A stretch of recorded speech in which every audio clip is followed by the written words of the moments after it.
La matinale de Radio Classique avec David Abiker. Il est 7h15. Votre invitée, Charles, a été vice-présidente du MEDEF. Elle est membre de son conseil exécutif. Bonjour Dominique Carlac. Bonjour. Et bienvenue sur Radio Classique. Le gouvernement a été renversé, le budget est rejeté. Comment regardez-vous cette situation, avec dépit ou avec colère ? Moi, avec dépit, mais les membres du conseil exécutif et en tout cas les adhérents du MEDEF, beaucoup sont en colère.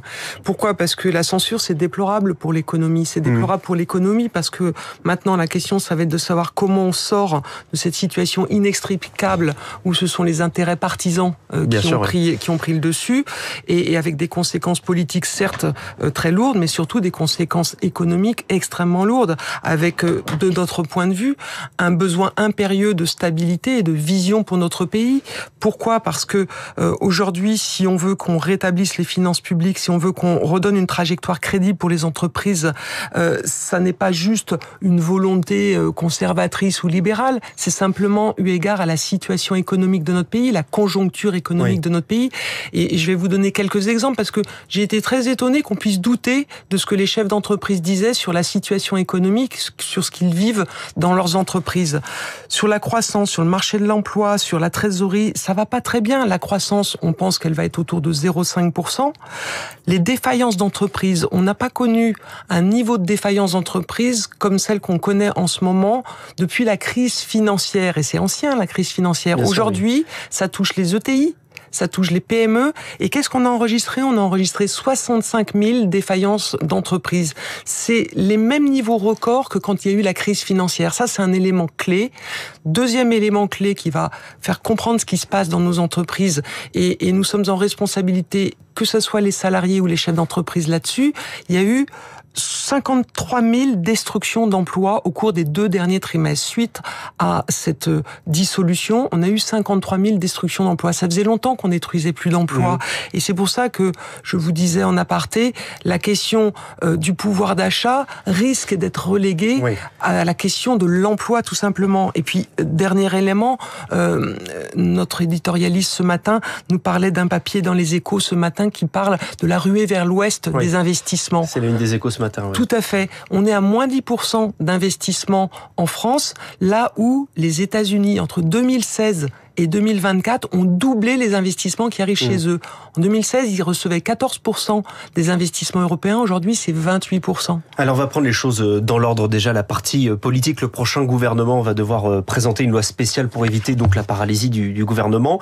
Ce qu'il va se passer, c'est que les règles de cette année vont être prolongées. Finalement, pour les entreprises, ce n'est pas forcément une très mauvaise nouvelle puisque les hausses d'impôts qui étaient prévues, notamment pour les grands groupes, n'auront pas lieu.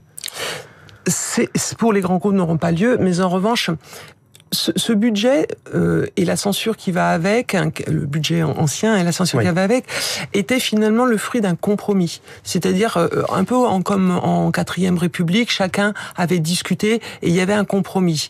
Là, on n'est pas on ne sait pas tellement les compromis qu'on avait obtenus pour le bâtiment, par exemple, on ne sait pas trop ce que ça va donner, alors que le bâtiment, l'immobilier d'une manière générale, est en crise. Donc, cette incertitude nous pose quand même problème. Vous avez parlé tout à l'heure de ce risque de légère récession, je reprends les mots hier de Patrick Martin. Est-ce que c'est le cas aujourd'hui ? Est-ce qu'on peut s'attendre à une baisse donc, du PIB dans les prochains mois ? Vous savez, le problème numéro 1 des entreprises aujourd'hui, ça n'est plus les ressources humaines et trouver des talents. Pendant 3 ans, sur vos antennes, on a dit, nous, les chefs d'entreprise, on a du mal à recruter, c'est difficile de fidéliser, etc. Ça, c'était notre leitmotiv pendant 3 ans. Aujourd'hui, qu'est-ce que vous disent les chefs d'entreprise ? J'ai du mal à trouver des clients, j'ai du mal à prendre des commandes. Donc ça, c'est un vrai problème économique. Ça veut dire que l'activité se ralentit. Est-ce qu'on est face à un risque de crise financière ? Michel Barnier l'a dit avant la censure, Emmanuel Macron dit l'inverse, et vous ? Je suis pas sûr que ça soit pour l'instant un risque de crise financière qui soit le plus important. Certes, la dette coûte vraiment très très cher à la France. Je regardais, si on poursuit le taux d'endettement que l'on a maintenant, déjà le coût de l'année prochaine, le coût pour se payer l'endettement que l'on a, c'est 300 milliards d'euros supplémentaires en 2025. Donc ça coûte cher. Mais la France reste néanmoins quand même un pays attractif. C'est un pays dont on a besoin. Et c'est un pays dont on a besoin de la santé. Puisqu'il y a le déficit, vous allez donc devoir vous résigner à des hausses d'impôts? C'est ce que vous dites aussi à vos adhérents?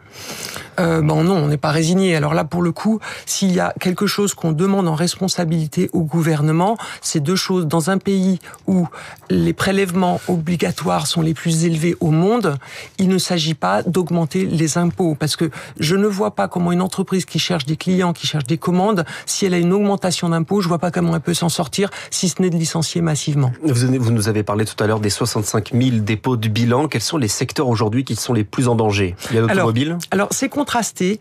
Il y a côté les secteurs qui vont un peu mieux, qui sont un peu sortis de la difficulté, c'est l'aéronautique et l'agroalimentaire.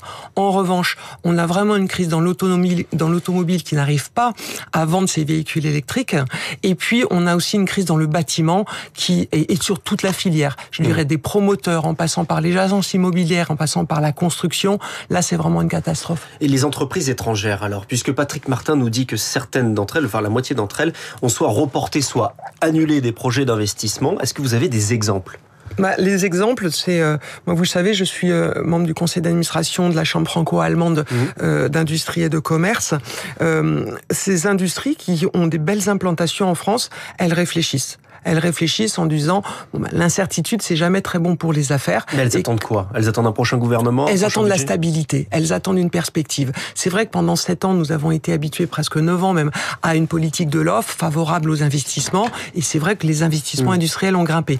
Donc aujourd'hui, c'est vrai que les regards se tournent vers l'Ouest, mais vers le Grand Ouest, vers le Far West, vers les États-Unis, où grâce à l'IRA, qui va probablement être renouvelé et confirmé par le gouvernement Trump, eh ben les investisseurs de tout poil, ceux qui investissaient en France, ils regardent plus large aujourd'hui. Donc dépôt de bilan, moins d'investissement, des reports d'embauche, ça veut dire donc que le chômage va augmenter, c'est donc une certitude selon vous? Alors, c'est pas forcément une certitude si on nous envoie des signaux que on a un gouvernement raisonnable qui ne part pas sur une logique d'hausse d'impôts et de hausse de charges pesant sur les entreprises.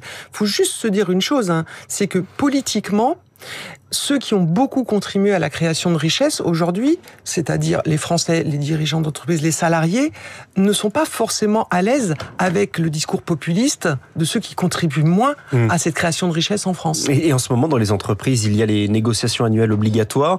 Quelle est la tendance qui remonte des adhérents? Pas de hausse de salaire? Alors, je crois qu'il y a, paradoxalement, il y a une prise de conscience de toutes les parties prenantes dans l'entreprise, c'est-à-dire que ça n'est pas un hasard si les syndicats de salariés et les organisations patronales ont réussi à aboutir sur les accords emploi senior, sur les accords assurance chômage. C'est que même avec des points de vue divergents, on arrive à des compromis. Et je pense que l'esprit dans les entreprises, c'est que il y a une crise politique qui ne doit pas durer et que du coup, on va trouver des compromis dans les entreprises en responsabilité. Des compromis entre patrons et syndicats pour éviter de passer par les politiques. C'est ça donc la conclusion. C'est exactement le message que j'étais en train de vous passer.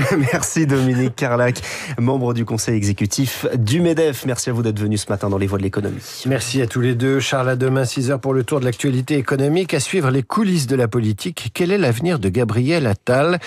Tout de suite, le futur, le présent, le passé composé. C'est Karine Dijoux et sa chronique Par tous les temps, Radio